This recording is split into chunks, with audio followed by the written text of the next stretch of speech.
الوديان او الانهار هنايا في ايطاليا كتلقى الماء من الفوق زاكي وهادي، لكن من تحت الماء كيجري. نصحوا بعضياتكم. انا عارف الاغلبيه ديال الناس من المغرب هما اللي كيشوفوا الفيديوهات نتاعي. الا عندكم شي واحد هنا في ايطاليا نصحوه لوجه الله.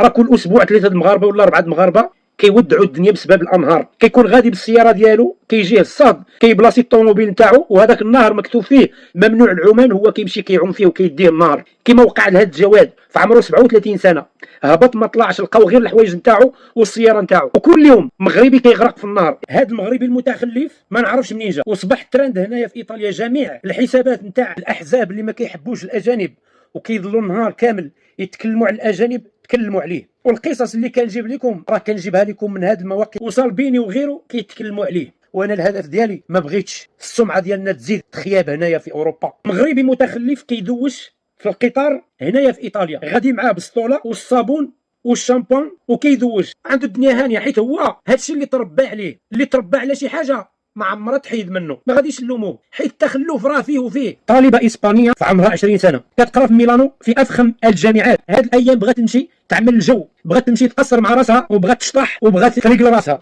دخلت لواحد الديسكوتيكا لقات ديالنا شبعوها، كملوا من عندكم داكشي حتى داخل، خرجت لبرا وما يشدوها دخلوها لواحد الفارغونيت، خمسه عليها.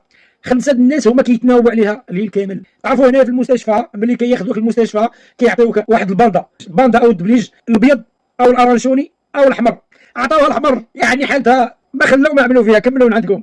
هذه البنت الاسبانيه ما عمرها غدور في الديسكوتيك، ما عمرها غتيق ديالنا، دات ما تعاود معاها. ونقول لكم واحد الحاجه، والله العظيم الا ريحتكم عطات. دابا انا كنعمل لكم هذا الفيديو مع جوه 8 الليل، والله تخرج للشارع غتلقى غير المغاربه والمصريين والتوانسه والجزائريه هما اللي كيدوروا في الشارع. اما طاليا اختفوا. العقليه المتخلفه راه هنايا مع السبعه العشيه الناس كتدخل ديورهم باش يرقدوا باش يمشيو غدا يخدموا، اما نتوما كتضلوا الليل كامل وانتم كدوروا حيت ما عندكم ما يدار. هذا الشيء غير اللي كتصور الكاميرا، اما اللي ما صورتوش الكاميرا وما خفي اعظم. في حي المسيره، وما ادراك ما حي المسيره، حي الاجن في فاس. صاحب صاله العاب جاوا اكثر من 5، كل واحد هازين هذوك الجناوه ديال المترو، هرسوا له 2 تلفزيونات والفيترينا هرسوها وما اكتفوش بذلك، جابوا له التمام حتى هو. في المغرب انت وزهرك يا دير محل وتنجاب حياتك، او يعملوا لك كما عملوا لهاد صاحب صاله الالعاب. علاش في المغرب كيقنتوا عليك غير دير شي حاجه خاصهم يهرسوك؟